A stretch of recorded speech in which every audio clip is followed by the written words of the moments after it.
Welcome to the second part in this two-part series where we are taking a deeper dive into the waste management system for workers and resources Soviet Republic. The first part of the series focused on collection and the structure of waste. And if you haven't got that understanding, I strongly recommend that you go back and watch part one. But this section will consist of a number of parts. The first one will be what I'm calling basic disposal. This is the disposal system that you will most likely be the first used when you first start out a new game. The second section is called Burn It All, but it will include some discussion on separation. The third part will be recycling. The penultimate part will be on logistics of moving waste around the map, which is very important. And then the final section will be a conclusion where I will just review key tips and traps related to both the whole waste management process. What we're going to be looking at now is probably the simplest form of waste disposal that is available in the game. As I've already mentioned, this is something that virtually all of us are going to use when we first start out, especially if you're playing in realistic mode. And the technique is quite simple. That is that you collect the waste around your town and you send it to the border. Just here. As I said, it's quite simple to set up. What you do quite literally is build your technical office, come in here, set it to both your hazardous waste and mixed waste, and then select the customs post as an option to dispose of the waste. Now you need to do both settings for obvious reasons. That even your most basic town, even with no research, will produce both mixed waste and hazardous waste, because hospitals produce hazardous waste. And basically that is it. You just literally set it up and away it goes. Obviously I need to talk about the pros and cons. The pro is that it's very simple to set up. It doesn't require even the use of these external dumps, as is the case in this starter town here. The only reason I've got a couple of external dumps here is that I've got a bit of a hot spot in the fact that I've got the main shop here, the clinic, and the university. So there's a lot of waste being generated in this area. So that's why I've got these actual collection containers in this area here. So that's the advantage of this system. It's simple to set up and away you go. And more importantly, you don't have to worry about your waste contaminating your map, and in the fact that once the waste goes to the border, you can forget all about it. The cons of it is the fact that you've got to pay for the disposal of your waste. If you go to export waste and come to last month, what you will see down here is that selling your waste across the border is, well, costs money. Mixed waste is relatively cheap. You can see in the last month here, this map exported 241 tons of mixed waste for the price of 31,018 rubles.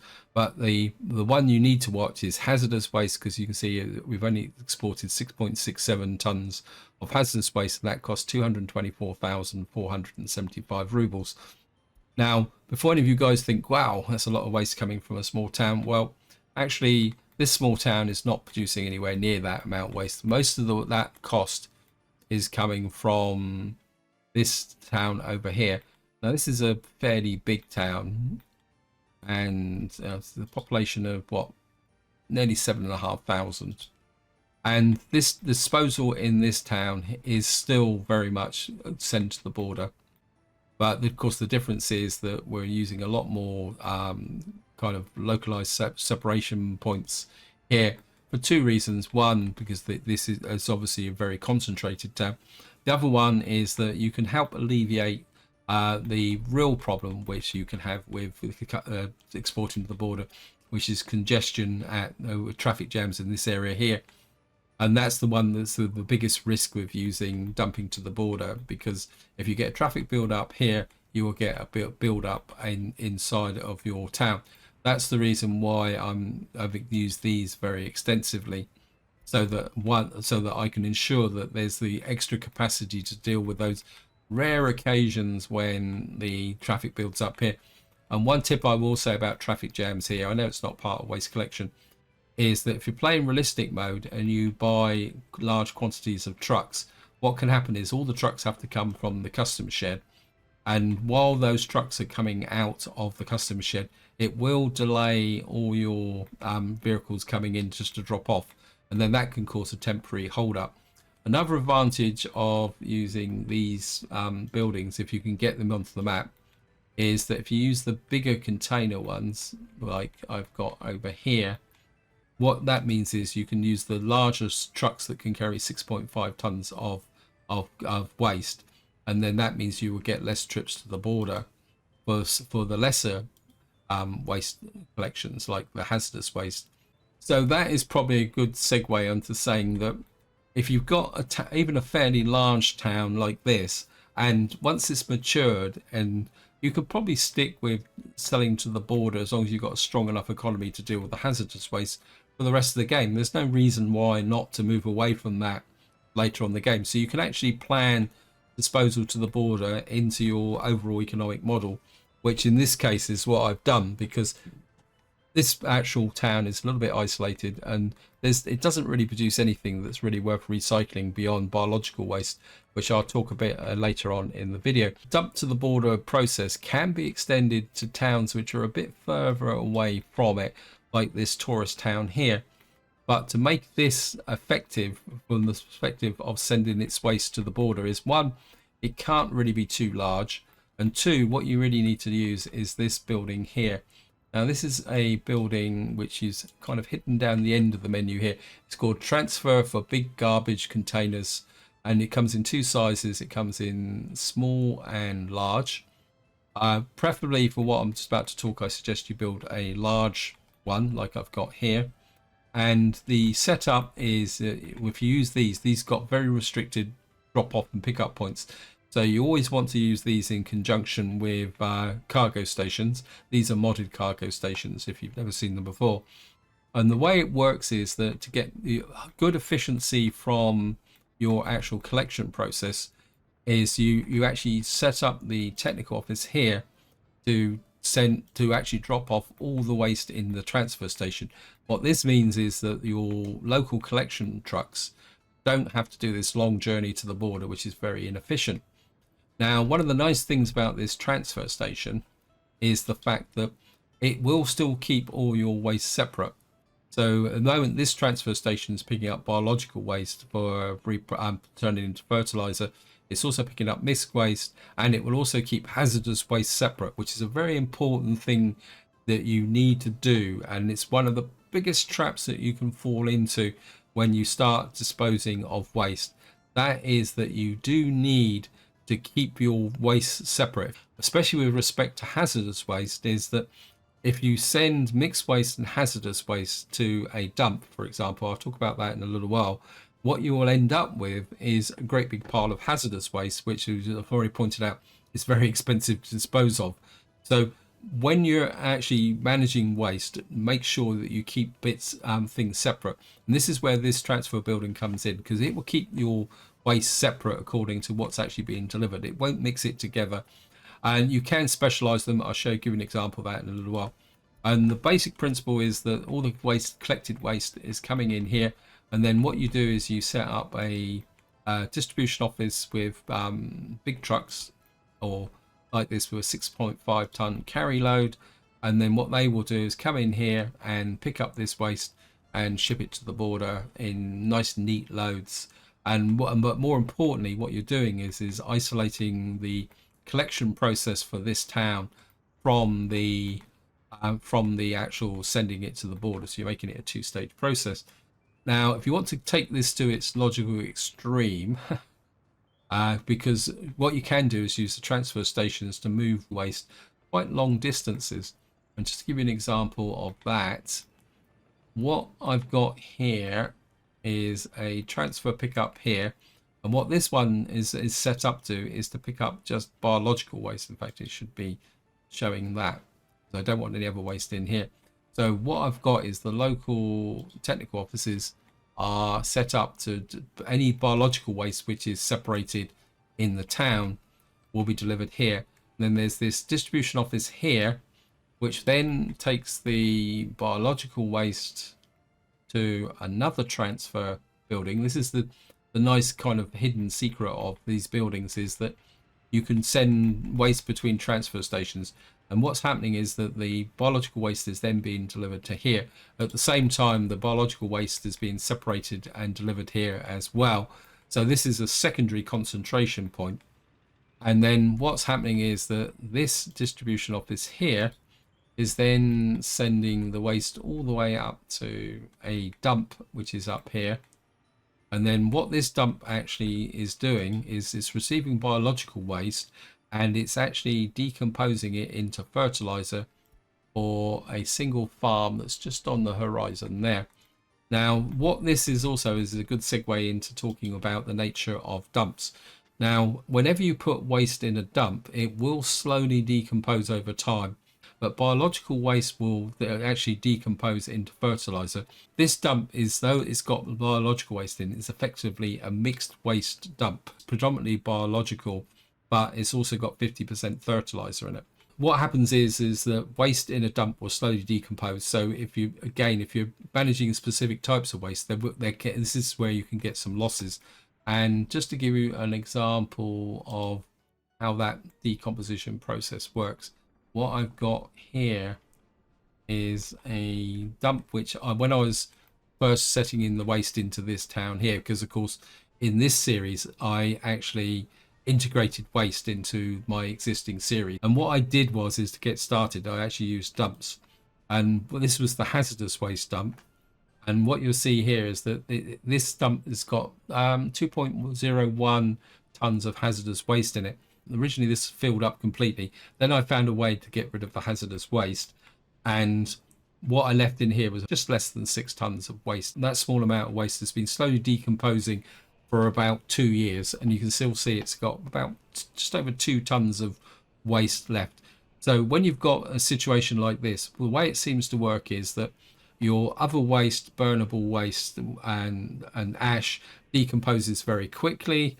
Your plastic waste seems to be like the middle rate of decomposition. The slowest rate of decomposition seems to be metallic waste and construction waste, and eventually it will disappear, but it is painfully slow. So putting waste into a dump and expecting it to decompose fairly quickly over time is not a recommended strategy. Now, having said that, I want to move on to where dumps could be in a strategy. And that is in the case of when, say, like, for example, I was building this town up to scratch. Now, you wouldn't want to build the whole town before moving your population in. So because obviously you want to provide fire coverage, you also want to possibly get access to workers to accelerate the construction process. So this is where using dumps can be used, although it comes with a strong caveat. The fact is that sooner or later you're going to have to empty the dump.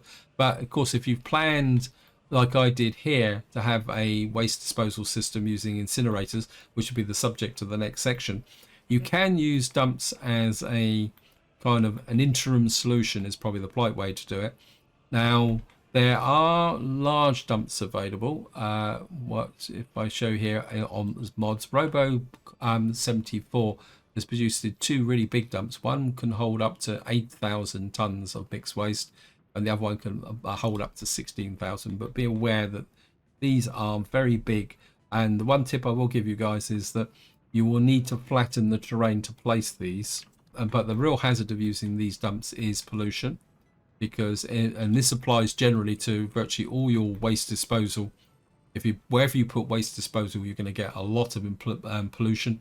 So you do need to keep these way afar, a long distance away from your residential areas.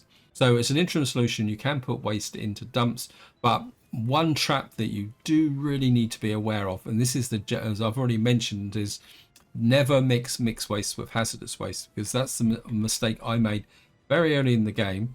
And what happened is I just got a great big pile of hazardous waste in here, and what I had to do is build a second dump. No, this is the one that I actually polluted, and then what I had to do is build a second dump over here for the mixed waste. But you can see what I've done now. After I got the processing plant over there, I was able to clear it up. Now, the other thing that you want to remember with when it comes to dumps is that the unloading is slow, but it's not too bad. But loading in dumps is painfully slow. If you want a bit of a faster loading unloading speed, what I suggest is you use these claw dumps. These are the ones up on the end here. It says dump with claw machine. These have a higher capacity. You can see the small one's got 130, the medium one, the large one's got 350, and quite oddly the one with railway, which is these ones here, hold 450. And if you compare that with the basic garbage dump, is got 80 in it. The medium one's got 270. There's also a free dump which holds 140. What I would suggest, guys, is don't use free dumps unless it's a kind of a last resort situation. Say, for example, that you've got into a situation where your dump is filling up quite quickly and you need to put down a free dump. You need to have access to a dump quickly. And of course, with free dumps, I'll show you here, oops, that's not that one. Thank you, game. And then just to kind of illustrate the point, you can come in here, just do this. Put that down there. Well, get rid of the road. Then you can just do this. And then you've got a dump here. As I say, this is really your emergency get out of jail situation if your waste disposal gets out of control. I'd never use a free dump as part of an integrated disposal system because they're just so slow and they don't store that much. So the final thing I would say in this part is if you're moving waste across the map, do not use dumps as an interim storage place. You can use them to move point to point, but if you're going to be moving using trucks and you want an interim storage like I showed you earlier, always use the transfer buildings. Never use dumps, because the loading and unloading speeds just makes it so painful and so inefficient. Anyway, guys, this is the end of this section. What we're going to do now is just move on to the next one, which is called Burn It All. Welcome to this section, which is called Burn It All, simply because the focus will be very much on getting your incinerators set up and using them efficiently. But before we can talk about incinerators, we do need to talk about another subject, and that is separation. Now, separation becomes available when you research this tech here. It's the second tech that we will be able to get. This is called here waste separation. Now, what this does is effectively just unlock this building here, which is called general separation. It also unlocks a couple of mods, which I'm going to talk about before we get in as well. And what this building actually does is it separates out what you could call your usable waste, which is construction waste, metallic scrap, aluminium scrap, and plastic, from a general drop-off of mixed waste. And this in separation is quite important to make sure that whatever goes into your incinerators is burnable waste. Before we get into talk about incinerations, I just want to talk about a couple of mods by Nova, which if you're starting out early or if you were doing an early start, could be quite useful. And I want to draw your attention to it. Now, this comes in two forms. It's unusually, it's actually in the factory section of the mods, not the waste section. And it's actually called, one is called landfill and one is called junkyard. What the landfill does is it processes biological waste, fertilizer waste, burnable waste, and plastic waste, hazardous waste, and other waste. And what it effectively is doing is acting as a low-powered incinerator, because it will only process 3 tons of mixed waste per day. But bear in mind that what you will get out of here is an output of mixed waste, which will consist of construction waste, metal scrap, and ash. And the reason I'm actually showing you this mod is to explain that once you get into processing your waste, rather than just dumping it across the border, that whenever you process waste, you will never get rid of it completely. What you are doing is separating it out. You can burn it, as in the case of this incinerator, but at the same time you will get an output which then needs to be collected and moved on. The outputs from these buildings, whether it's this mod here or whether it's even the separation plant over here, will not be collected by your normal collection process. So all these buildings will produce an output which you've then got to manage. And if you want confirmation of that, if you come down to the bottom, these buildings also, because they've got a workforce, will also produce their own internal waste.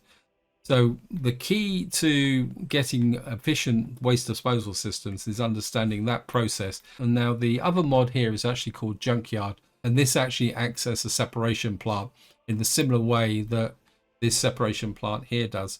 Now the advantage of using these mods, and again I'm pitching this more for like if you're doing an early start or you're looking for a quick way to get up and running, is the fact that unlike the base game ones, these actually have a storage capacity of 9,900 tons. So these mods can be quite useful, guys. So if you're looking for that type of solution, feel free to go in, subscribe to Nova's mod and use them. That out the way, and now we're going to actually talk about incinerators and setups.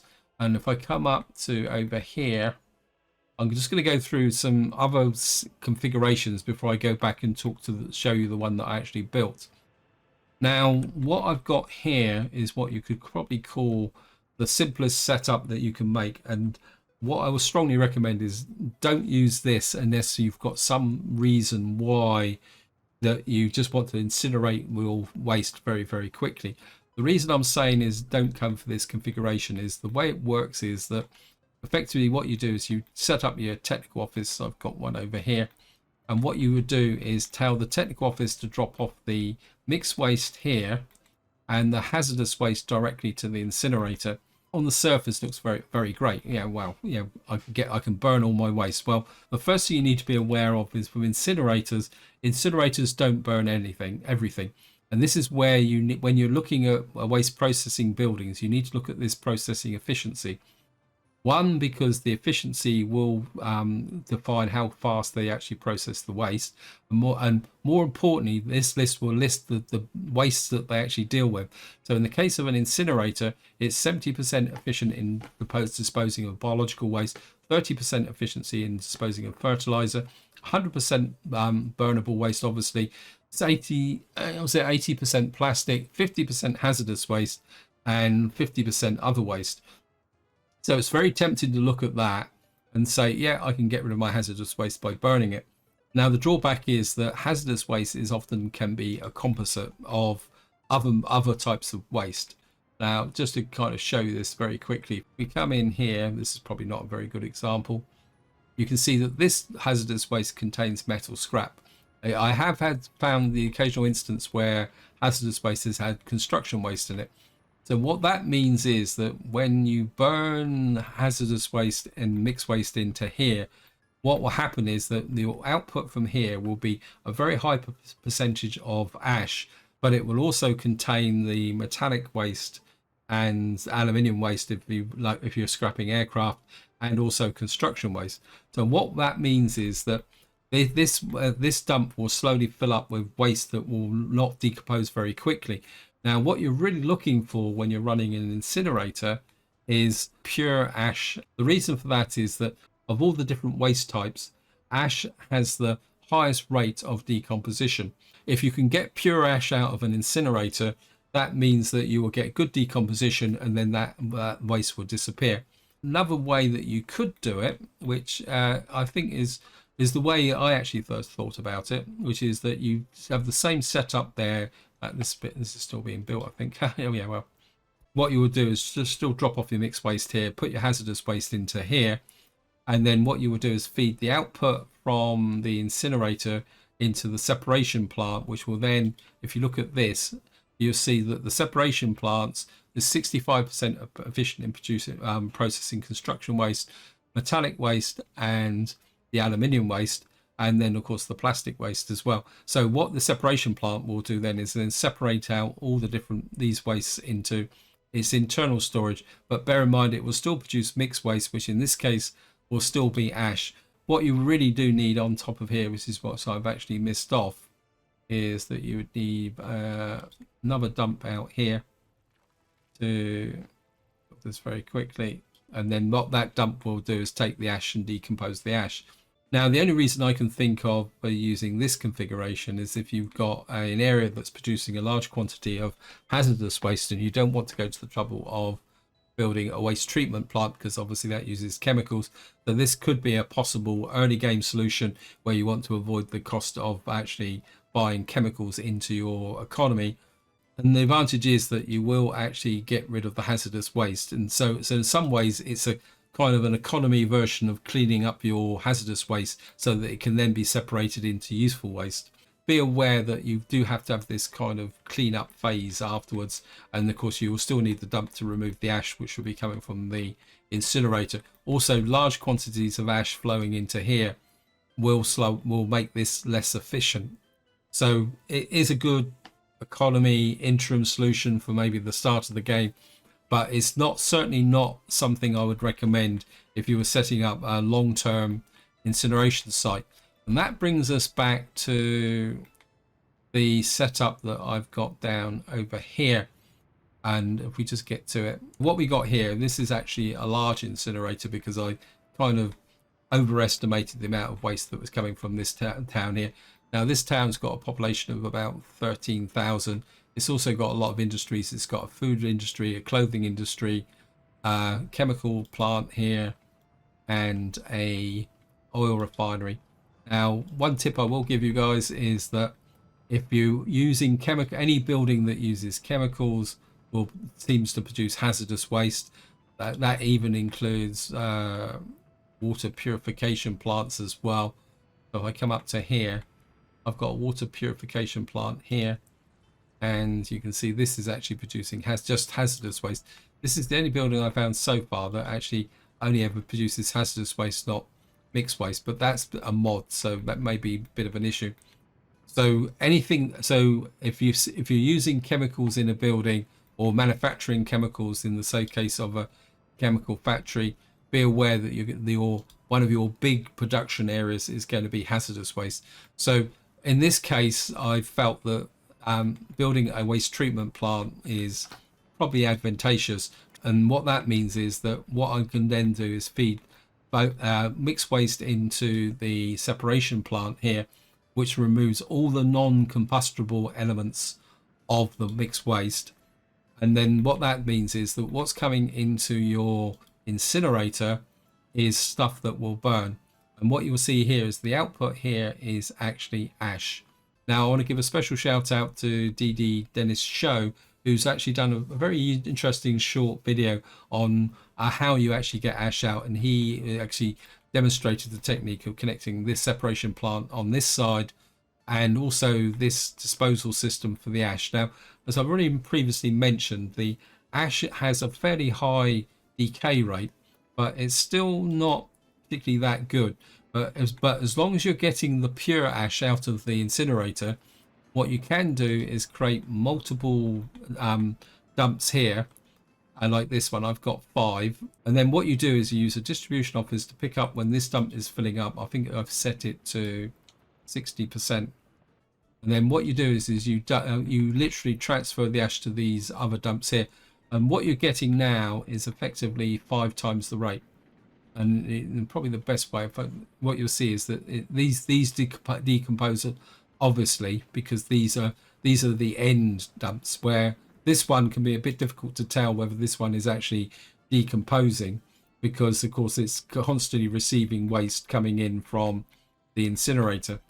And of course, if you had this incinerator was going absolute full capacity, so I've already mentioned it's a large one, it's not really justified. You can see a lot of the time it's just doing nothing.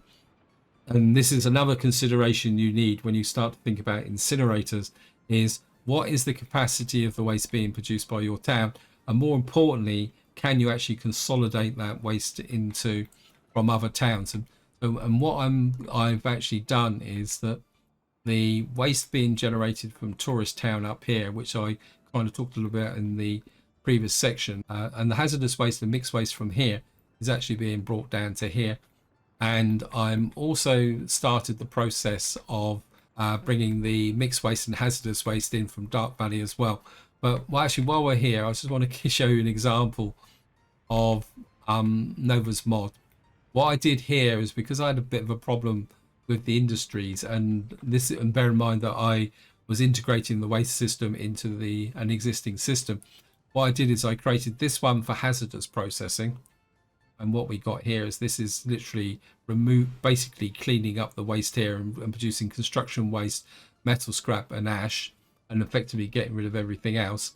And then what I built over here, which I kind of skated past in the previous part, is I've got another one over here, which is actually just kind of collecting and disposing of the mixed waste. The amount of waste coming in here is well under control. And you can see that there's a little bit of output there again, which is construction waste, metal scrap. So I'm kind of using this mod in two different ways. Partly is by keeping them separate, I've got the opportunity now to reprocess that waste. And technically that's all there is to using incinerators. But what I will do is go over the rest of this setup here, because this also represents the beginning of recycling. Because of course, one of the things that you do need to be aware of when you use a separation plant is that you are getting construction waste, metal waste, aluminium waste if you're near aircraft, and more importantly, plastic waste here. Now, one trick you can do is, which is, well, I'm not actually using here because I'm sending my plastic waste somewhere else. Possible extension to this system is that if you don't really want the plastic waste and you want to get rid of it, all you've got to do is set up a distribution office and tell it to pick up the plastic waste from the separation plant and then take it to the incinerator to be burnt. Now, a bit of a warning here, guys. You cannot send plastic waste to a dump. The trap I fell into here when I first built this is I put a dump here on the assumption that the plastic waste would be sent back to the dump. It won't do that. All it did was it's built up in here, despite having a one-way factory connection here. And what I did in the end was I deleted the dump and put in a cargo loading bay here, which was effectively this truck is picking up the waste, but of course it's not taking it to the incinerator, it's taking it over there for onward reprocessing. Now, another thing I will point out is you will see here that some of these buildings are connected with one-way factory connections. Now, the game can be a bit temperamental. Let's see if I can give an example. Sometimes it works, sometimes it doesn't. But if I change this back to two-way, what can happen is what you see, sometimes you'll get a message up here telling that you should be using a one-way conveyor. So what you want to do is get into the habit of using a one-way conveyors.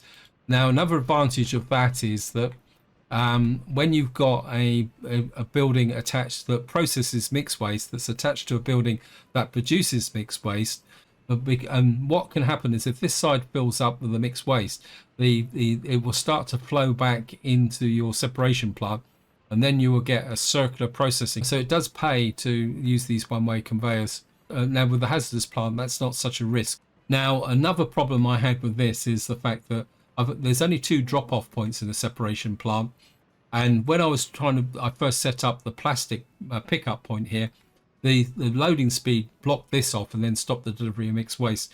So what I should have done is put a dump between the hazardous plant and the separation plant, and then use that dump as a combination of a pickup point from as a combination of the output from the hazardous plant and a drop-off point for mixed waste. And that is something which I did up here.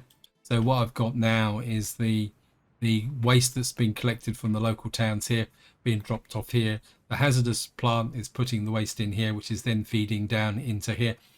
And also down here, I've got an example of if you've got a lot of plastic waste coming in and you want to onward ship it, what you do need to do is not use the dump. You can use an open store. But one thing I have noticed is that the separation plant doesn't seem to like pushing to an open store until this is actually full up. So it doesn't seem to treat the open store as an extension of its internal storage. So be aware of that as well, guys. More about this setup in the next part when we start to talk about recycling. If we go back down to here, I think I've covered everything to do with incineration. The other anomaly that caught me out at first as well, top tip, guys, is the separation plant and waste, metallic waste, aluminium waste and construction waste is treated as an aggregate.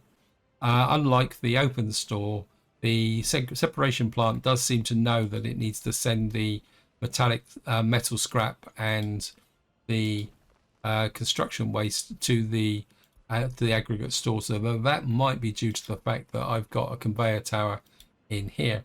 Just for a quick review of this setup, I've got a drop-off point here for hazardous waste.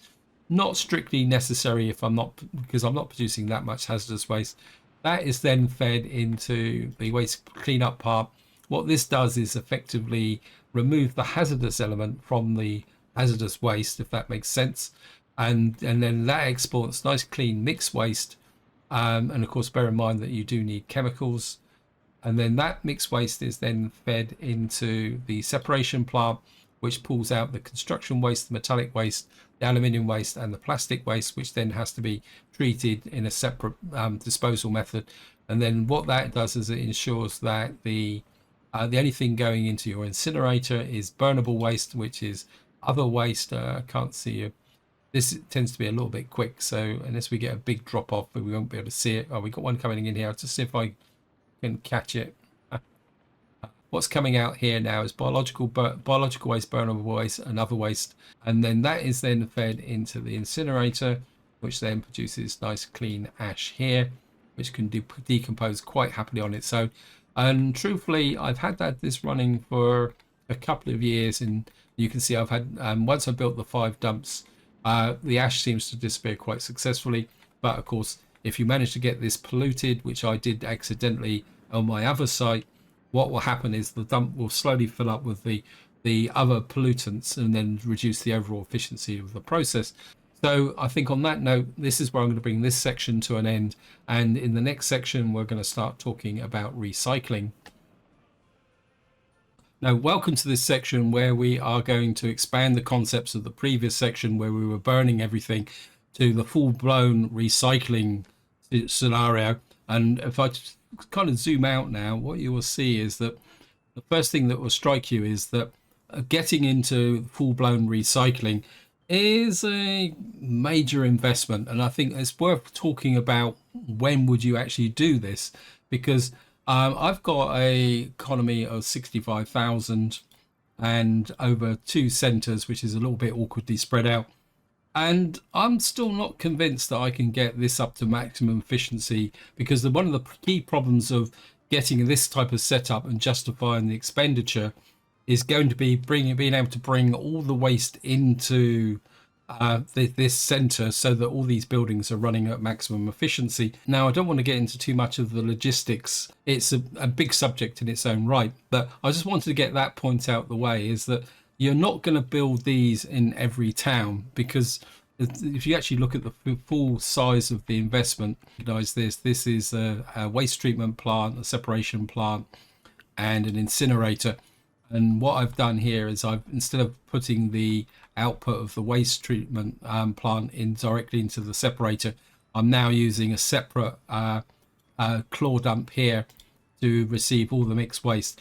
The only drawback I've got here at the moment is that because I put this in after I'd laid out these buildings, I don't actually have a cargo drop-off point. Also, I'll point about another flaw in this system in a little while.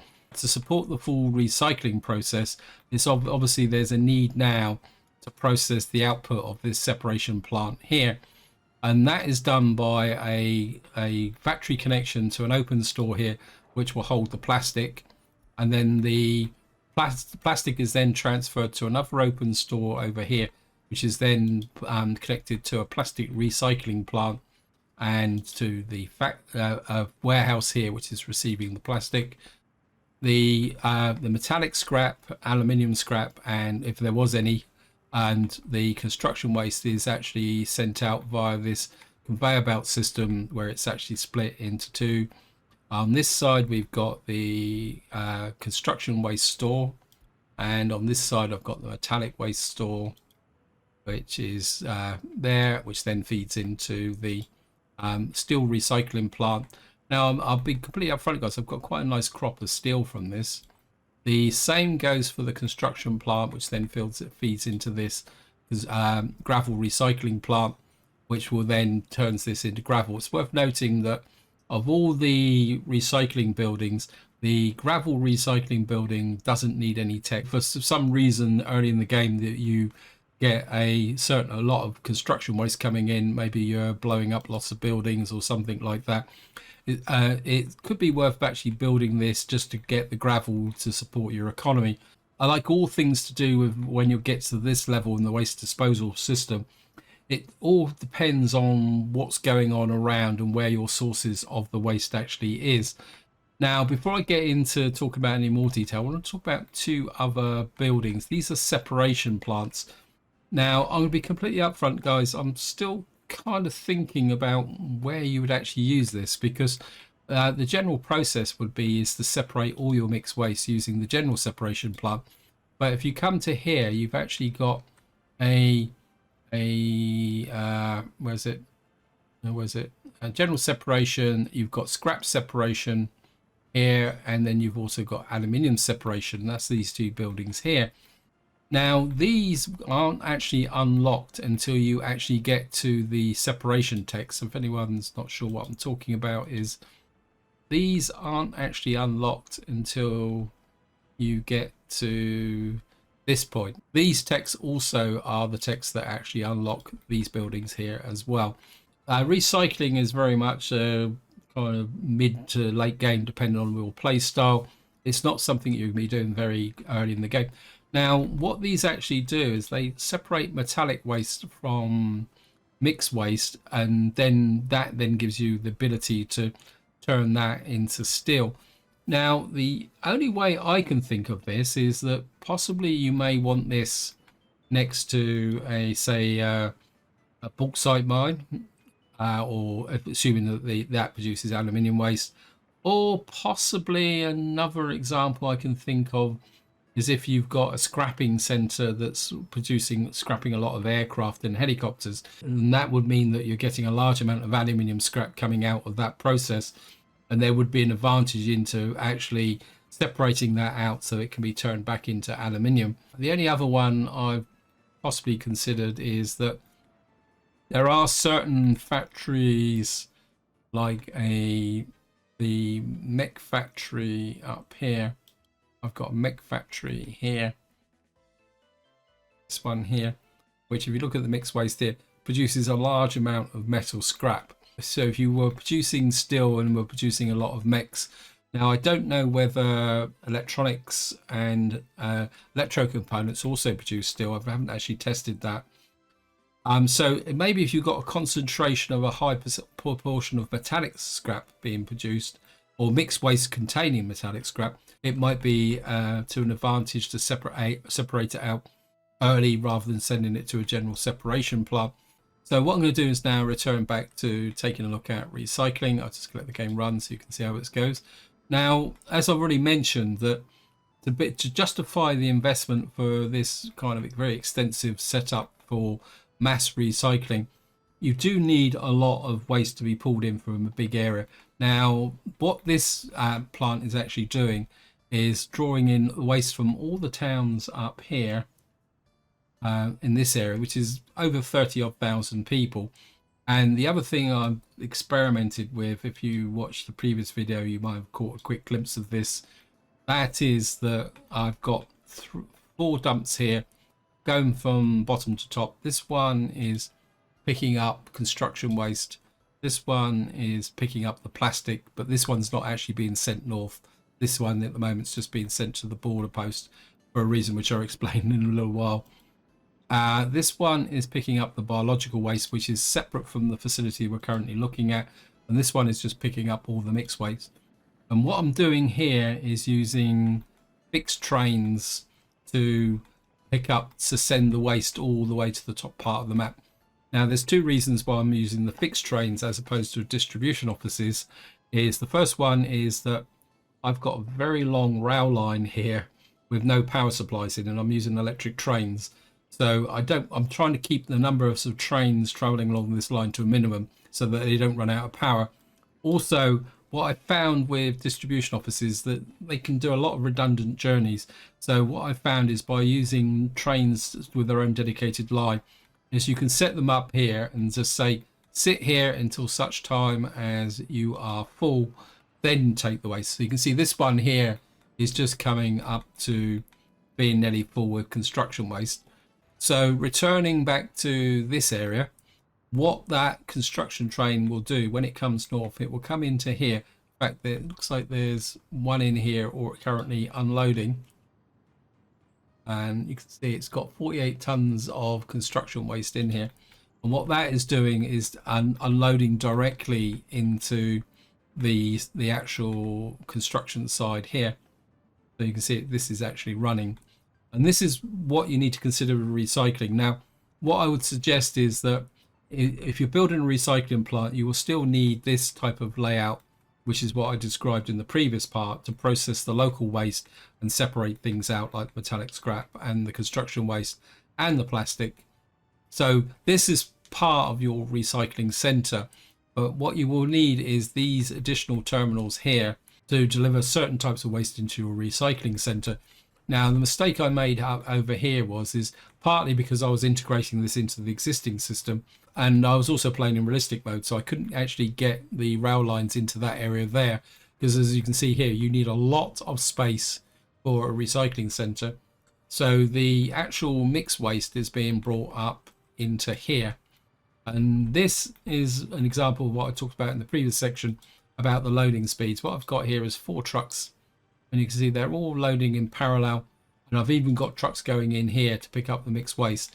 And on this side here, I've actually got, this is the old depot I had for the construction waste, which is now redundant. I've got one that's bringing in biological waste. I'll talk a little bit more about the composting there. And I've got another one here, which is actually bringing in the hazardous waste for basically removal and recycling.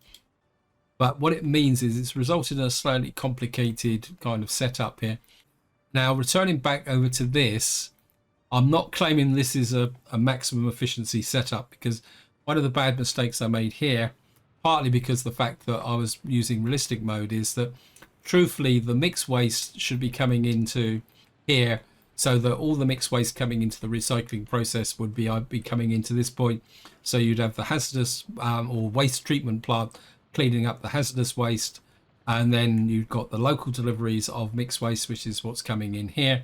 And then of course you'd get the trains bringing in the mixed waste in from other more remote locations, and like the bottom part of the map. I've also got a system set up here which is picking up the mixed waste here, the biological waste again, because I'm trying to create fertilizer. And more importantly, because this area's got a couple of mines and some ore processing, I'm actually provisionally separating out the construction waste. And that's probably a good segue into when you would pre-separate waste as part of the recycling process. And that is the reason, like I said, is that I've got two coal ore processing plants here. Now, these do produce a fair amount of construction waste. You can see it's coming in here.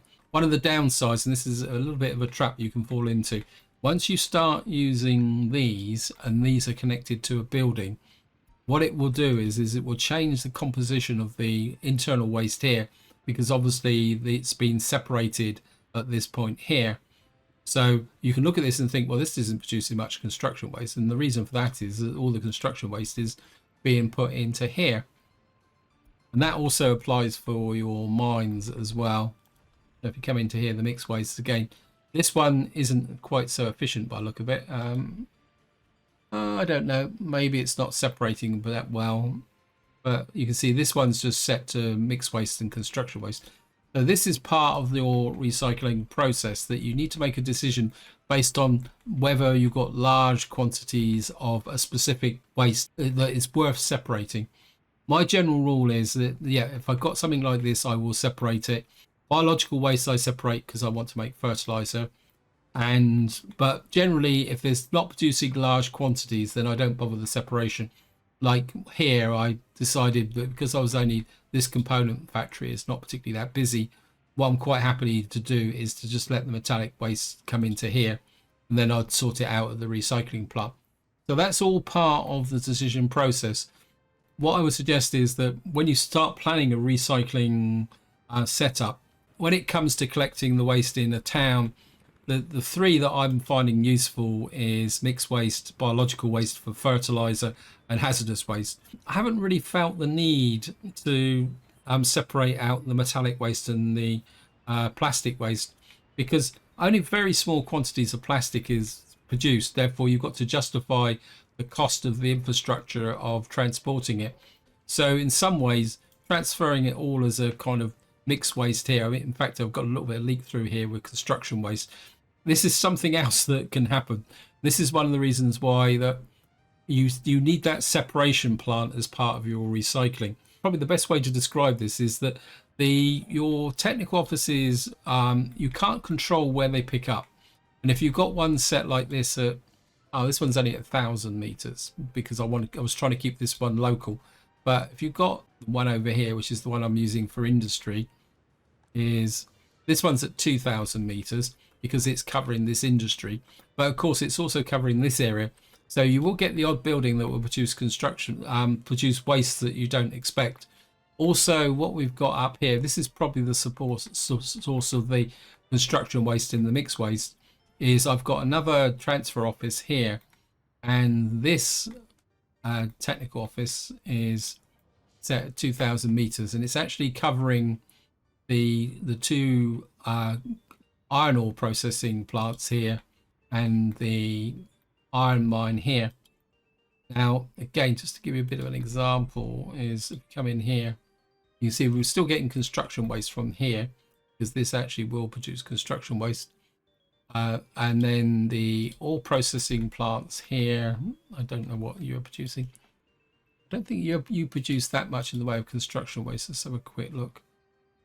Yeah, it's still producing construction waste, but you're also getting a bit of metal scrap from that. So this is something you do need to bear in mind, that trying to get pure types from domestic areas and areas where your technical offices are ranging quite wide is kind of not easy. So one of your key decisions is going to be whether leave it as mixed waste, separate it as a central point, or separate it as part of the collection process. The one type that you do need to separate at the collection process is biological waste if you are producing fertilizer. Now, in this scenario, I am producing fertilizer simply because I've got 3 large farms. What I've done is decided to go all in, separate out the biological waste. I'm also bringing the biological waste up from the bottom part of the map from Dark Valley down there. And I'm actually bringing it into, if I come to, where am I going? Getting lost on the map. I'll just talk very basically how I've set up my composting plant here. Now, as I previously mentioned, if you bring bio waste into a dump, it will naturally decompose into fertilizer. But to get the best out of it, if you've got multiple farms, what you do need is this composting plant. And you can see the composting plant takes biological waste and it actually produces other waste, which the only thing you can do with is burn. Despite the fact that it uses chemicals, it doesn't actually produce hazardous waste. And of course, the real output here is fertilizer. I need to talk about something that's quite important. Because biological waste decomposes into fertilizer inside of a dump, what can happen is that, well, probably the best example, apologies for jumping across the map, is what can happen is that if you're not producing fairly large quantities of biological waste, what can happen, say in the example of this one here, is at the moment we've got a little bit of biological waste in here, but for some reason you drop in small quantities, and this is a trap that I fell into when I was first trying to create fertilizer down in the bottom part of the map. If you watch the previous section, I described a process where I was using natural decomposition to produce fertilizer for a single farm, which you can do. But what can happen is if you don't get that much biological waste coming in, this whole dump could turn into fertilizer. Now, from the point of view of your delivery trucks, they don't seem to care. Your technical offices seem to be very relaxed about where you tell them where to dump something, they will dump it. But you can also do it the opposite way. So, for example, say I change this to put mixed waste into here. The game will quite happily do it. It will drop the mixed waste off into here, but what it will do is turn this from biological waste into mixed waste. And again, that's that. And in the specialist case, that's what happens with fertilizer. But the disposal system doesn't seem to care. But, and this is a very big but, guys, I will talk about this in a lot more detail in the logistics section. What it will do is mess up your distribution offices, and if you are using these to move waste. And that's the reason why, if you look at this, I've got this distribution office picking up biological waste and fertilizer. Now, it may seem odd that I've told it to pick up fertilizer from here. Now, there's a bit of a quirk that you can use, which is what I was using actually. I'll go down and explain it down here because it might make a bit more sense. Now, in the previous section, I actually described the process of bringing the biological waste up to here. If I come into here and find you can see here what this one is doing is actually picking up fertilizer from here. But if you actually look at the dump says it's biological waste. The way the game works, I've actually done a separate video on this, is that a distribution office with waste trucks in it that is set to pick up fertilizer will come here and collect fertilizer when the percentage of fertilizer in a biological dump exceeds 30%. It's almost like the distribution office is waiting for a load. Come into here, let's just see. I've got snow coming in, which is not exactly what I wanted. Take a quick look and see if any of these are actually. I think these are all dropping off because I think the farm at the moment is full. Therefore, what you need to do is if you're setting this type of natural decomposition up, what you do is you set a distribution office to here to pick up fertilizer. And what that will do is come and pick in the fertilizer and then transfer it wherever you want it to go. So this is an example of since the waste update has been introduced, the game will ignore some of the strict rules of distribution offices, especially in the context of picking up fertilizer. I think it's almost like the game recognizes that this dump has got two types of waste in it, biological waste and fertilizer. But if you want to see an example of how that comes, what I will do is I will put a link in the video description for the short video I made demonstrating how that process actually works. What I'm going to do now is just kind of talk you through the mistakes I made when I set this up. I've already touched on the fact that I didn't really put rail connections in here to deliver the mixed waste. Mixed waste is by far the biggest amount of waste material that you're going to move around the map. And the other mistake I made is that this plastic factory should have had a direct connection to this open store.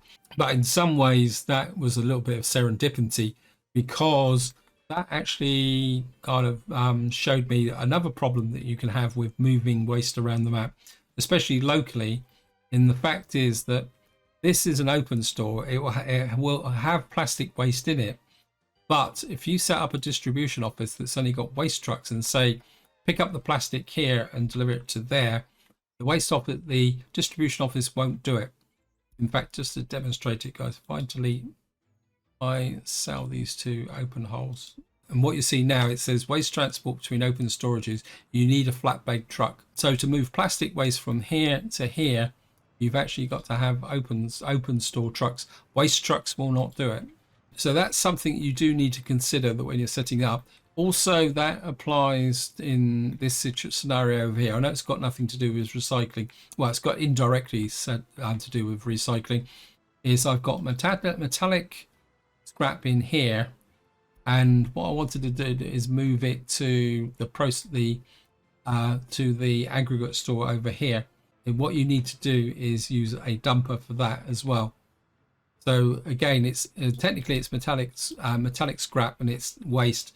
So waste trucks will not move metallic scrap between two aggregate bases. But, and this is where it gets a little bit complicated, because if I come down to here, and what I've got is this is the metallic train. One of the, I think this is the metallic train, isn't it? No, that's biological waste. This is the metallic scrap train, right? Now, I've got an aggregate dump here, but what you will see now is I've got garbage trucks moving metallic waste from an aggregate store. And the reason for that is that their drop-off point is actually a dump. This is a bit of a trap you can fall into when you're setting up distribution offices to move scrap around. Be aware of where you're picking up from, where you're dropping off from, because you may need a dumper. In some circumstances, waste trucks will do it in another way. And there's also a similar trap related to cargo wagons, but I will talk about that actually in the section on distribution. Spinning back up again to the top. And the other mistake I made here was the fact that I really should have been bringing in, as I've already mentioned, I should be bringing in the hazardous waste and the bio waste here. And of course, the one thing I didn't really take into consideration as well is what I was actually going to do with the outputs of these recycling plants. And again, this is a very big consideration that you're going to need to make, is possibly if you're going to have a big central recycling plant, what are you going to do with the resources that are being produced? Like, for example, I've already got a full storage of gravel, but I don't have any real use for it. And I think that is probably a good point to start to bring this section to an end, so that I can move on and talk about logistics, because we are now moving into that area. As I say, recycling is a big macro level decision. Where you place it is very important, especially with respect to where you're going to be getting your waste from, how much, and can you justify actually the cost of actually building this. Maybe using some low level kind of separation, and then hooking this up to, say, possibly one of these plants to produce a localized steel or gravel. I mean, that's one consideration I did, was that if you're getting a reasonable amount of construction waste being brought in, could you separate it out and then turn it into a source of gravel? This could be something that could be useful, say, for example, if you wanted to build a rail construction office a long way away from your source of gravel. This is where I'm going to finish this section. And in the next section, we're going to start talking about the logistics of moving waste around the map. In this section, what we're going to be doing is talking about the logistics of disposing of waste and moving it around the map. Now, before we get started, I've got a couple of caveats. The first one is that talking about waste disposal and logistics is effectively like talking about how long is a piece of string. There's so many ifs, buts, and maybes. So this isn't going to be a detailed tutorial on logistics. This is going to be more me talking about what my first impressions and my feelings about how I'm going to be going around managing logistics based on the process of integrating waste management into this existing series. And the second one is that the introduction of waste management and maintenance has completely changed the game dynamic. So many old and well-tested strategies and approaches may no longer be relevant or may need to be modified. And the final caveat is that while I've played extensively whilst trying to integrate waste management into this existing series, my overall play is still a bit limited. There's also some pretty big gaps, because I haven't touched on the waste output of the bauxite mining and the aluminium production process. Also, what you would get out of the vehicle production buildings. So there are some gaps in what I'm going to be talking about. So there may be occasional comment that say, I think this might be the way it is. And for that reason, what I'm going to try and do is keep the overall discussion at a macro level rather than offering up micro solutions, because I think one of the important elements now going forward, especially when you're doing a new start, is that you almost from the beginning, you need to start thinking about how you're going to manage the waste at a macro level. And that is probably a very good segue into the first thing I want to talk about, which is literally is the macro level. And by the macro level, I'm talking about say, for example, when you first open up a map, obviously you haven't got buildings on it, you don't know where the resources are, but you will be able to get a fairly good impression about where your starter town is because of the conditions. Also, because the areas are flat and because you've got areas of flat land, you'll be thinking about where you're going to put your food production and farming in. Also, you've got some pretty reasonable clues based on the terrain where you might actually find some certain resources, because well, unless you're playing on a random map, but you can make some educated guesses probably about where some resources are. And then of course there's also the element of your rivers and where you're going to set your communication lines up. And I think that leads in straight away into the first decision that you need to make for the logistics point of view, is how you're going to dispose of the waste, and what benefits will you get from recycling waste, and both at a very high level and possibly at a more local level.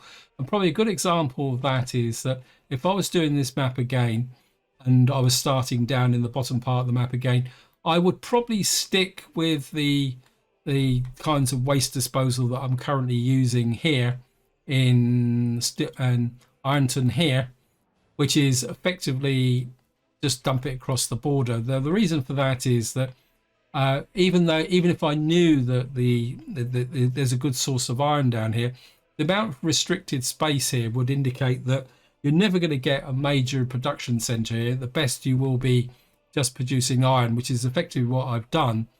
That means that the benefits of the waste produced by this town is pretty limited, is probably the polite way of saying it, because one thing you do need to be aware about when you are planning logistics is that even the biggest towns, they do produce a lot of waste, but not that much of what you could call useful waste. And by useful waste, I'm talking, if I click on this pickup point here, you'll see that the actual breakdown of the mixed waste is predominantly waste that you would burn. You can often get a little bit of plastic waste, a bit of metal waste, but that will vary. So for example, we come in, no, this has got a disposal, maybe we need to go over there, and this will vary considerably, like here. So you can see this building, the buildings in this area are just producing stuff that you would burn.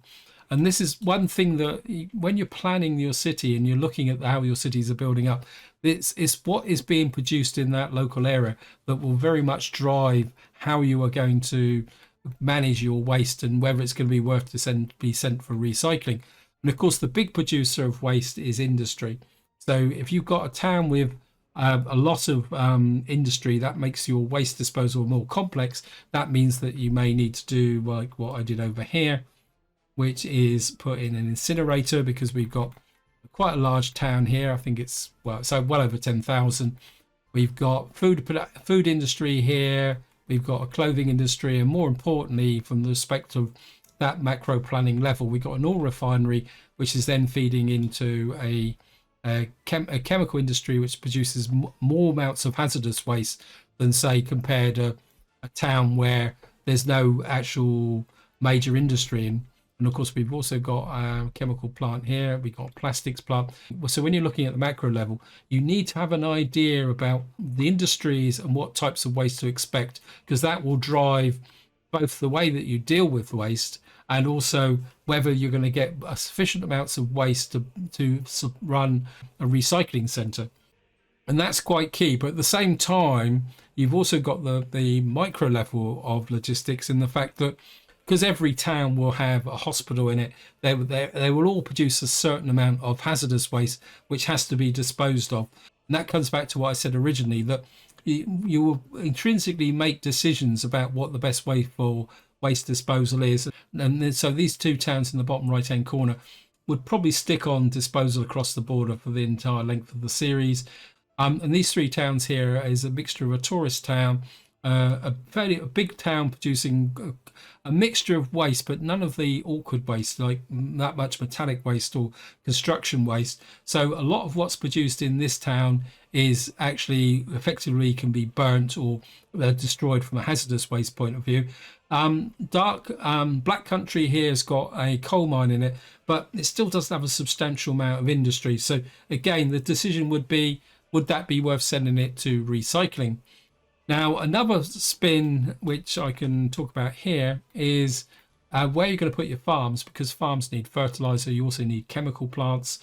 And what you need to then consider is collecting all that nice biological waste. And of course, to get biological waste, it has to be collected at the point of collection in these dumps here.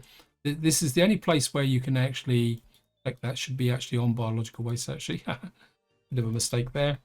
There's a good tip there, guys, is that when you build these, just make sure you go around and sort them out. But what you see is I'm collecting biological waste. Now, this is the only point where you can separate biological waste from mixed waste. And what that does from a logistics point of view is that if you've got lots of small towns like here, you do need to then consider what I would call concentration points. And an example of a concentration point is here. And what I've got is 4 dumps. Now, I'm not claiming this is min-maxing. This is just something that's evolved over time while I was experimenting. What I've got here is a train picking up construction waste. I'll talk a little bit more about construction waste later on, because that's kind of got a class of its own. I've got this one, which is collecting plastic. And then I've got this one train is picking up the biological waste to basically be shipped to a place where it can be turned into fertilizer. And then I think this one is actually metallic waste, which I'm sending up to my recycling plant, because one way you can argue it is that when you get to metallic waste, that even if you're just going to take it to a recycling plant and then sell it across the border, there's cash to be made from that. And again, this is where you've got to think at a macro level. Which ones of these resources are worth the time and effort to recycle?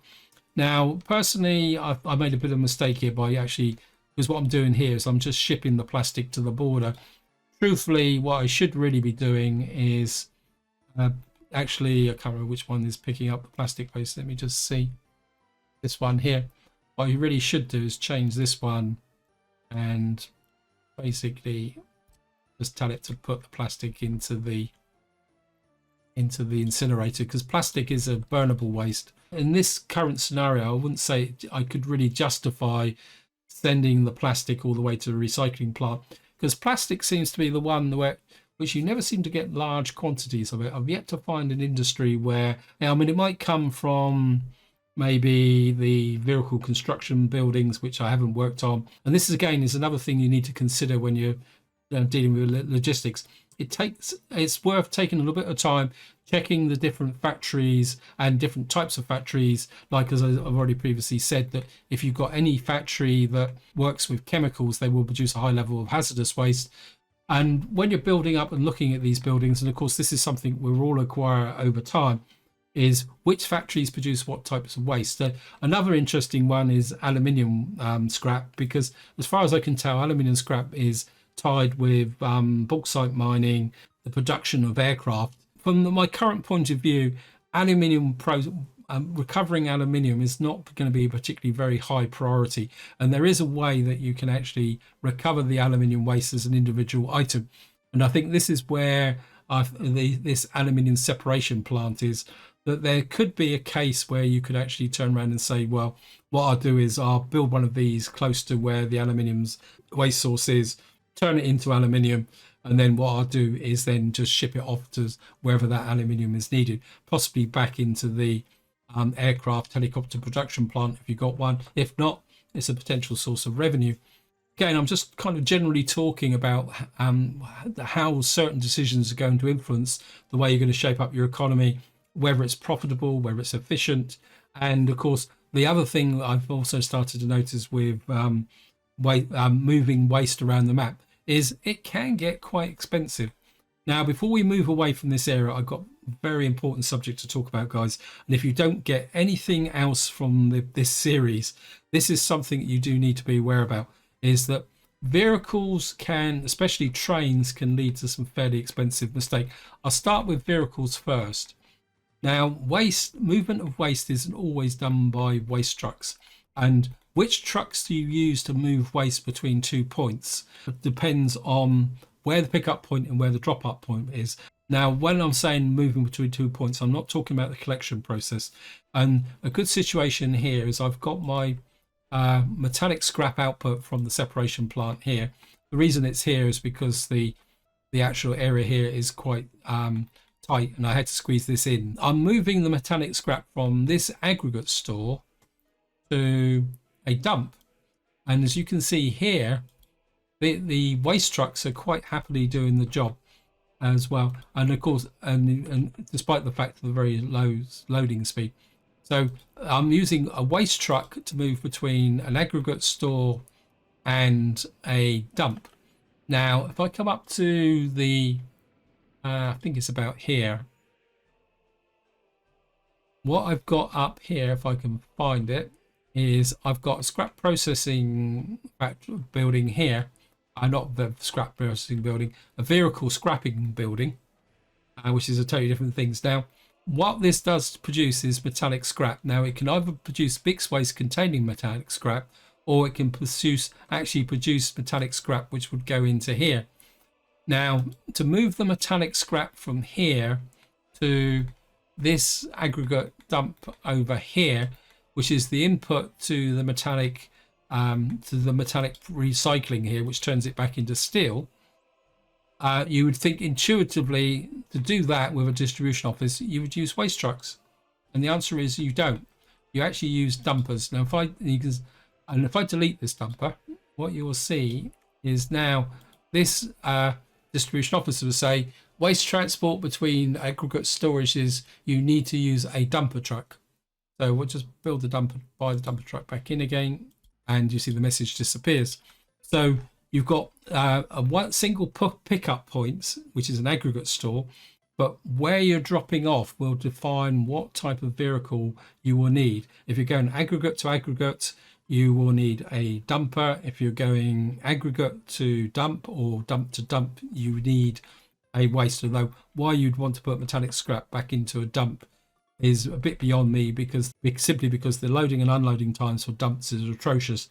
So really, again, as part of the logistics process, once you've got your scraps separated in what you would call your more familiar storage buildings, you want to keep using those buildings. Don't revert back to dumps. Carry on with the vehicle situation.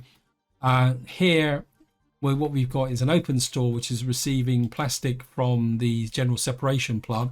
Now, what I'm doing here is moving the plastic waste from an open store here to an open store over here. And to do that, you've actually got to use open holes. Again, if I tried to use a waste truck, what would happen is, well, if I deleted those, I'd get exactly the same message as I showed you with the aggregate stores. So waste is not always equal, and it's very important to actually understand that. Now I'm going to show you a couple of expensive mistakes I made with respect to moving waste by trains. And I'm going to start with the distribution office up here. When I set this distribution office up, and what it's quite literally doing is moving the waste from collected in this kind of concentration point there over to the recycling plant.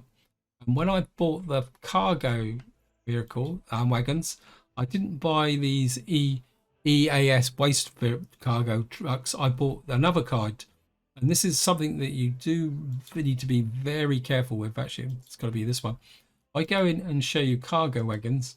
Now, if you go through here, if you're going through very quickly, you'll see that an open hole can still carry plastic waste, and a hopper wagon will carry metallic waste, construction waste, and aluminium waste. You can move waste with these trucks here, but, and this is a very big but, if you are moving waste between dumps, you've got to use these ERS waste trucks here.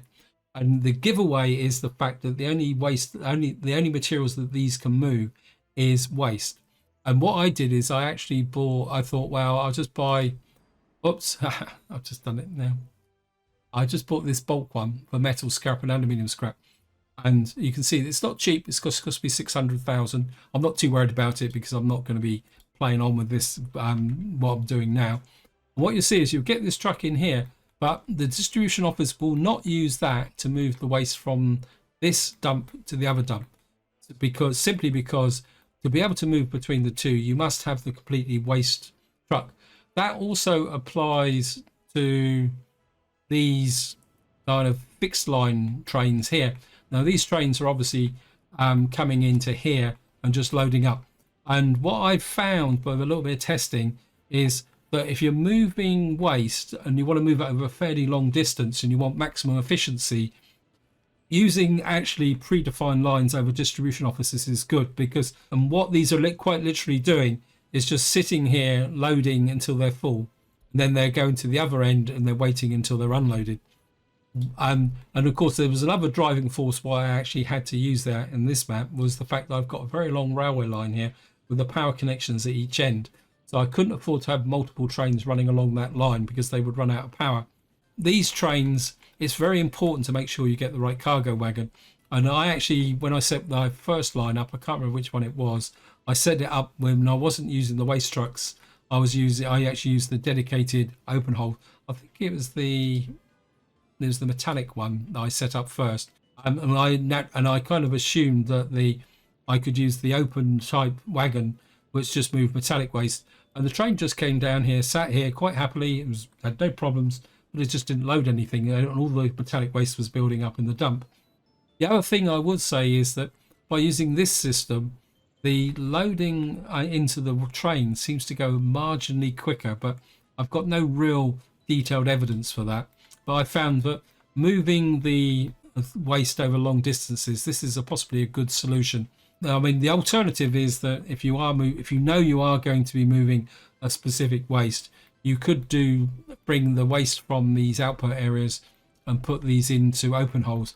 The only advantage of that is that the actual open hole versions which have connections are oh, that's the wrong one. I want the one that's got the rail connections. What is it?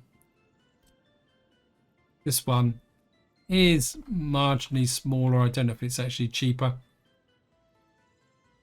Now there is one exception to this rule about using mixed trucks, and again, sorry, I'm gonna have to move up the map again, and that is moving fertilizer. Fertilizer can only be stored in dumps. That gives a bit of a problem if you were, say, wanting to use trains to supply fertilizer to a farm, because the only moment in the vanilla game, the only dumps that actually have a rail connection is these great big claw dumps, which are up here, which have got the railway. The other ones don't have rail connections. Now, as we all know, there's probably a very strong possibility that, give it time, someone's going to build something a bit smaller. Putting one of these into, say, a farm setup up here might be a little bit more of a problem. Now, one solution I have half thought about is actually transfer buildings, because a large transfer building could actually hold 125 tons of fertilizer, not 125, 100 and, where is it? Transfer building. Oh, sorry. Will hold 195 tons of fertilizer, because fertilizer is linked to being a mixed waste. And I think this is what returns to back what I said when I was talking about waste, is you need to separate the concept of what I call waste types, which is mixed waste and hazardous waste, and then specific types of waste. So what you could do is set up a transfer building about here, send the waste up to a central location, store it in the transfer building, and then use another distribution office to send it to, say, one or two separate farms. The other alternative is what I've got here, is that you just put a small dump here and just use a truck to come up and deliver it into there. That's what I would call local logistics, and I suppose that is also a good segue into the next part, or the final part of this video, which is distinguish between your macro level, where you've got to move waste long distances to get to a kind of what you could call a large centralized recycling plant, because of course the end of the day there's no point building a big recycling plant here if you can't actually deal with what's coming out the other end. And of course, one of the things that I have kind of alluded to before is gravel. Gravel can be, or construction waste can be, a little bit of a pain in the neck, because unless you've got a very strong demand for it, you're just going to get a pile up here.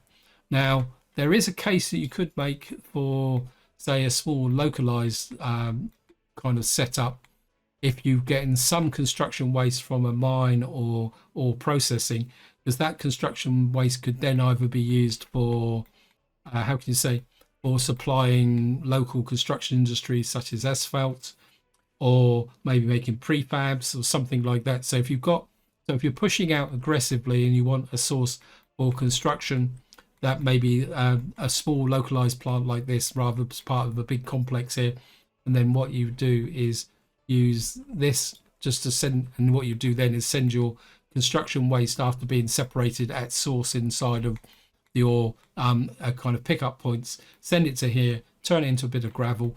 Another one that occurred to me is if you're laying railway track, that often needs a lot of gravel, and if you've got that rail construction office in the middle of nowhere, possibly there's an opportunity there. And that comes back to what I said in the intro. This is very much a discussion on how long is a piece of string, because your local conditions and your macro conditions will decide on how you're going to move the waste around. Now, what I've got here is another example of a concentration point. Because what I've got here is I've got a big town here. We've got a relatively small worker town there. We've got a fair amount of industry here, and we've got another town up here which is supplying the workers to a iron mine here, and of course we got the iron ore processing. So what we're getting from this area is a fairly eclectic kind of output of construction waste, because mines and ore processing produces construction waste. I've got a mechanical component factory here which seems to have an inclination towards producing quite a lot of metal scrap. I'm assuming that that may actually means that it's related to metal machining. Now, I can't comment on the outputs for, go to advanced engineering or electronics, because all these ever say is mixed waste. But you can also see there that electrical components factory, because it's using chemicals, will also produce hazardous waste. Electronics, well, electronics, so yeah, so they both produce hazardous waste. Hadn't realized that. And of course, I've got the brick factory here, which actually isn't too bad actually, because it just produces lots of burnable waste. And also we got a power station which I think produces a mixture of burnable waste as well. And then we got this over here. So what we got is a fairly eclectic kind of setup of different types of waste. And what I've done is I've used a couple of transfer stations set up like this to create the local collection point, and then all the waste is then being sent through to these big kind of claw dumps here.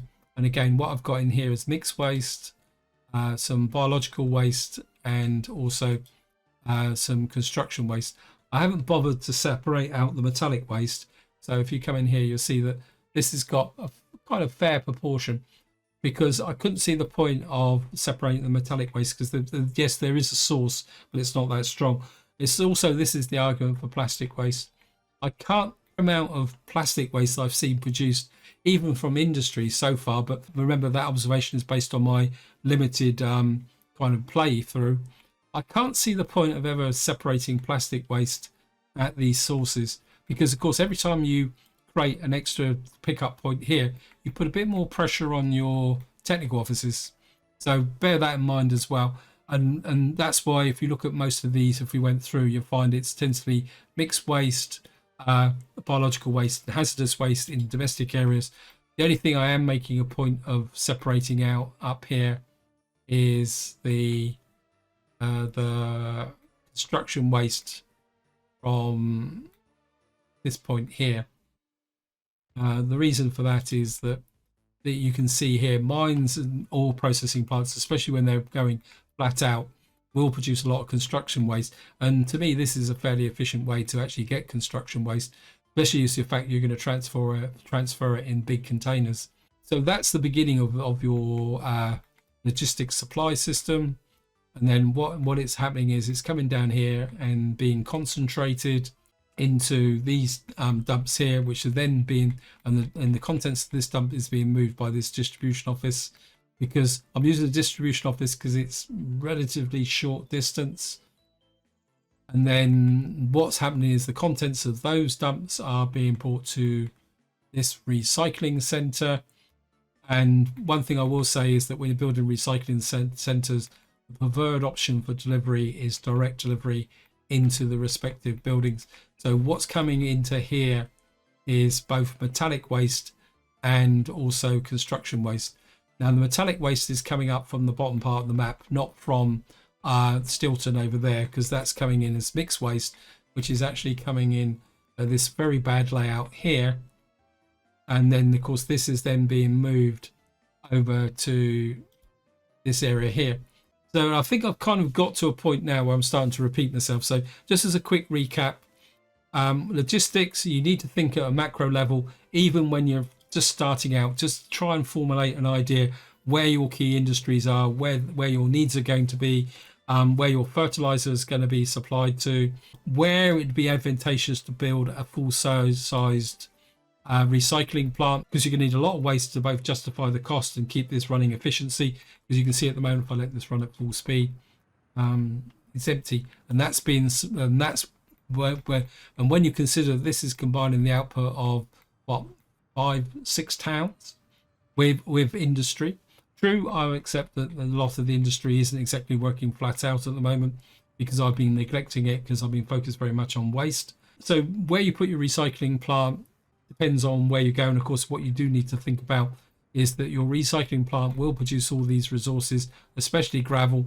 Then you've got to ask yourself what you're going to do with it. So you've got a secondary disposal issue there. I mean, steel, you could possibly sell to the border, put a connection in. Maybe this should have been had a rail connection.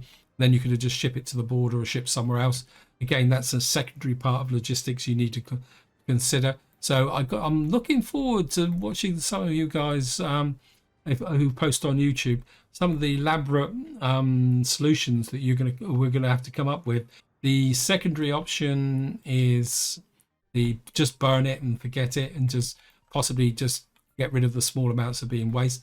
I think incineration is probably going to be slightly more popular than recycling, because it kind of makes a lot of the problems go away.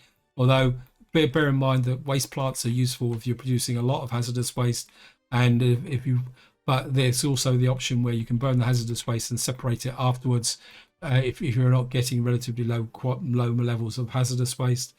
Again, we're back to discussing how long is a piece of string. So this is where I'm gonna call this section to an end. Otherwise, I'll be dragging on way too long. In fact, I've probably gone on way too long anyway. So hope you found this useful. What I'm going to do now is just move on to a very quick roundup of key points and tips and traps. Of course, some of the tips I'm going to talk about comes directly from the previous section.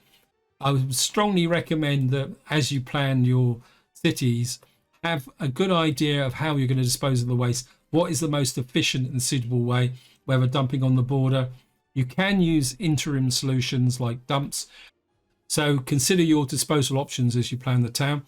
The biggest trap I fell into, first of two, the biggest traps I fell into is mixing together mixed waste and hazardous waste to get a big pile of toxic hazardous waste. You really need to manage where your waste is going to. Make sure that you don't make mistakes with distribution offices, so that you recreate mixed waste, because the game will quite easily do it.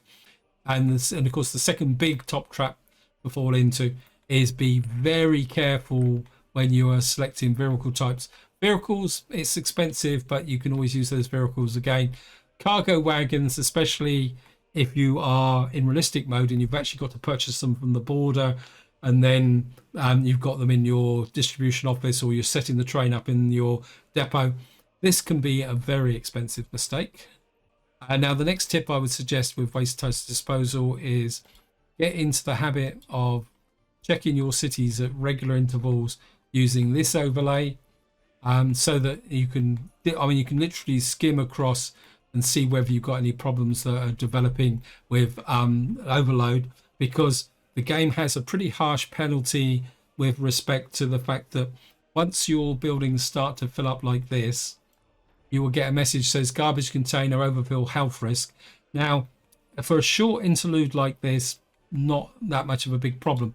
And also bear in mind that health risk also relates to these. If these fill up, what will happen is, to begin with, is the garbage will flow back into the buildings that it's connected to, but eventually that will go red, and this will be an even bigger health risk if you don't keep these empty. And if you start to get patches of red across the map, you will get a severe health risk, and your population will leave and die very quickly. So you'll be into what we're all familiar with, a potential catastrophic loss of your workforce. I would suggest is that really spend a little bit of time getting familiar with the functionality of the transfer building. This is the game's hidden jewel. This can get you out of a lot of potential problems. It can act as a temporary storage. It can be used to smooth out inconsistencies when moving waste around the map, especially relatively short distances. It can be daisy chained so that you can move waste over a fairly long distance. I mean, I think, what was it? I've moved this waste over about a distance of 2 kilometers through using this. And of course, you can also use it as a subsidiary collection point from the perspective of, if your waste is passing another town, you can actually set up something that can collect either a specialized waste in the case of this here, where it's picking up biological waste, or just general waste. You can daisy chain them together in the direction of as an incinerator or local recycling. The other tip I would say is that if you are planning your vehicle scrapyards and major industries, just think a little bit about the logistics and the consequences of what's coming out and what you want to do with it. So this is where I'm going to leave it. Hope you enjoyed the video and the series. If you've got any questions, comments or advice, feel free to chuck it in the video description, because I'm not claiming to be an absolute expert on waste management, and hopefully that you will find this useful. And until next time, whatever you do, enjoy your gaming.